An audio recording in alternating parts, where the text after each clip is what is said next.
The moment you tell someone you're trading, something changes. Not in the market, in you. At first, it feels harmless. You're excited. You've discovered something new. Maybe you've had a few wins.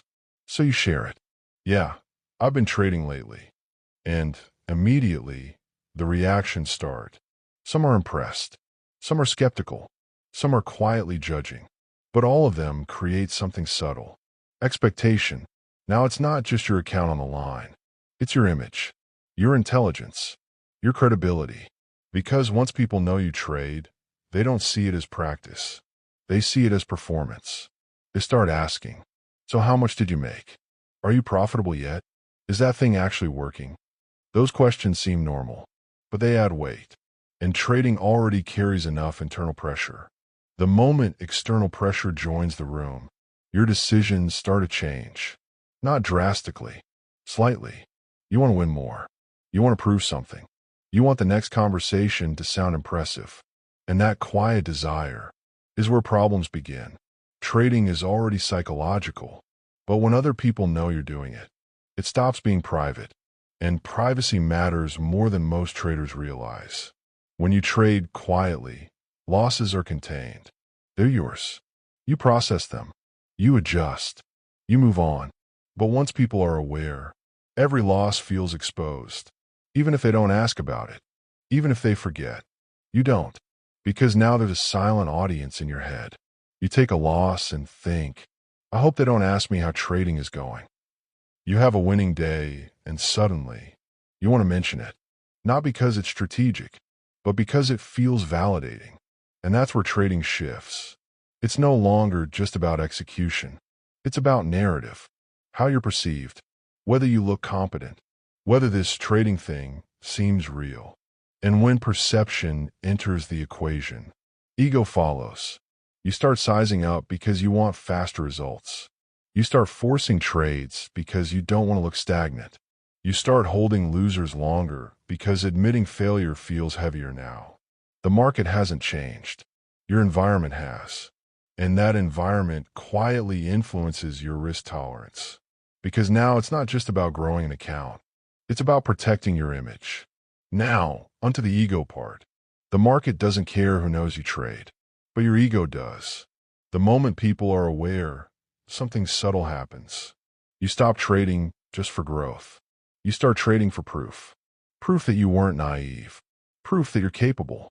Proof that this wasn't a phase. And ego is quiet at first. It doesn't scream. It nudges. It says, this trade needs to work. Not because the setup is clean, but because you don't want to look foolish. Now imagine taking a loss when no one knows you trade. It's data. You review it. You move on. Now imagine taking that same loss knowing someone might ask you later. So, how's trading going? The emotional weight doubles. Not because of the money, because of the story. Humans protect their identity instinctively. And when trading becomes part of your identity publicly, every trade carries extra psychological charge. You're no longer just managing risk. You're managing reputation. That's dangerous. Because the moment reputation enters trading, patience decreases, risk tolerance distorts, and decision-making becomes emotional. You might not even notice it, but the trade isn't clean anymore. It's loaded. Now, how about the comparison trap? Once people know you trade, something else starts happening quietly. Comparison. Even if they don't trade themselves, even if they don't understand markets, there's still an invisible scoreboard. You start measuring progress differently. Not by consistency, not by discipline, but by how impressive your results sound. A steady 2% month feels small when you imagine explaining it. A big win feels exciting, not just financially, but socially. And that's when subtle distortion begins. You want results worth talking about. You want momentum. You want something that validates the story you've already told. So you push a little harder. You take marginal setups. You size slightly bigger. You justify it as confidence. But underneath it, there's pressure. Pressure to not look like you're trying something risky. Pressure to prove this isn't just another hobby. The irony is this. The safest way to grow in trading is quietly, slowly. boringly. But once you've announced it publicly, boring feels unacceptable, and trading punishes the need to impress. Hear this. Not everyone will react with excitement when you say you're trading. Some will smile politely. Some will warn you. Some will send you stories about people who lost everything. And even if they mean well, their doubt lingers. You might brush it off externally, but internally it plants something. A question. What if they're right? Now, every drawdown feels louder. Every losing streak feels like confirmation. Not just that you made a mistake, but that you made the wrong decision entirely. Their skepticism starts mixing with your own, and trading already requires strong internal belief. Not blind optimism, but stable conviction in your process. When outside doubt gets added to internal uncertainty, confidence becomes fragile. You start second-guessing clean setups. You hesitate. You override your plan. No, your setup didn't change. You just don't want to validate someone else's fears about you. That's heavy. And trading doesn't perform well under emotional weight. It thrives under clarity, quiet clarity, which is hard to maintain when other voices are echoing in your decisions. In the beginning, most traders start for freedom, control, mastery. It's personal. It's internal. It's about building something skill-based. But once you've told people, the motivation can shift without you noticing. It stops being about the craft. It starts being about the outcome, about showing results, about making it. And that shift is subtle, but dangerous. Because when outcome becomes the primary driver, patience collapses. You want progress faster. You want the story to evolve. You want to leap.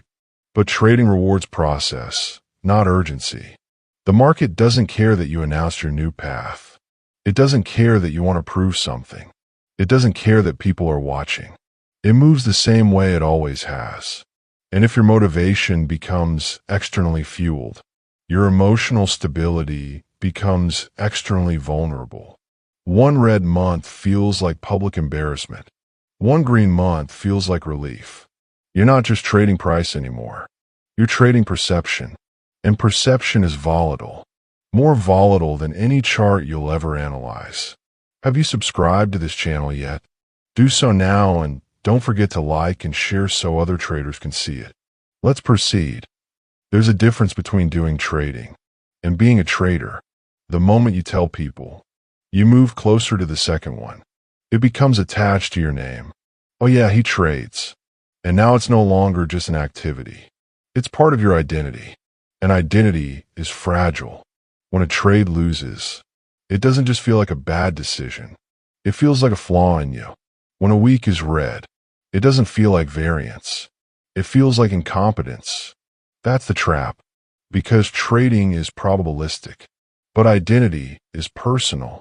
And when you mix the two, every outcome hits deeper than it should. You start defending trades. You start explaining losses. You start justifying decisions. Not to improve, but to protect how you're seen.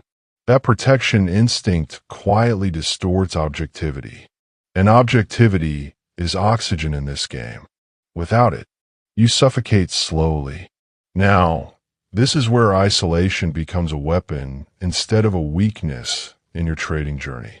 Most people think silence is weakness, like you're hiding, like you're unsure. But in trading, silence is power. When no one knows, you owe no explanations. You owe no updates. You owe no progress reports. You're free to be inconsistent privately while becoming consistent strategically. You can have ugly months without defending them. You can experiment without being judged. You can grow without announcing milestones. That space matters, because growth in trading isn't linear. It's messy. It's full of internal corrections. And when that mess is public, you feel pressure to clean it up before it's ready. Silence removes that pressure. It keeps your focus where it belongs. On execution, on journaling, on reviewing, on mastering your psychology without outside noise. You don't need applause while you're building. You need clarity, and clarity grows best in quiet environments. There's a reason serious traders become more private over time. It's not arrogance. It's protection. Protection of mental capital. Because once your mind is scattered, your edge dissolves. And edge is everything. Before I wrap up this video, and I want to leave you with something simple. All I've said here isn't about hiding. It's not about being secretive. And it's definitely not about being ashamed of trading. Trading is a skill, a serious one, but it's also psychological warfare. And you don't voluntarily add extra pressure in warfare. You reduce variables. You protect focus. You guard mental capital. When you keep your trading private in the early stages, you're not shrinking. You're strengthening. You're building skill before building narrative. You're building discipline before building reputation. And when results eventually speak, they speak calmly, without you forcing them. Here's the truth most won't say. The loudest traders are usually the most emotionally exposed. The quiet ones, they're refining. They're journaling. They're losing privately. They're winning quietly. And they're protecting the one asset that matters most. Their mind. If this hit a nerve, that's intentional. Drop a comment with one word. Private. I want to see who understands this level of discipline.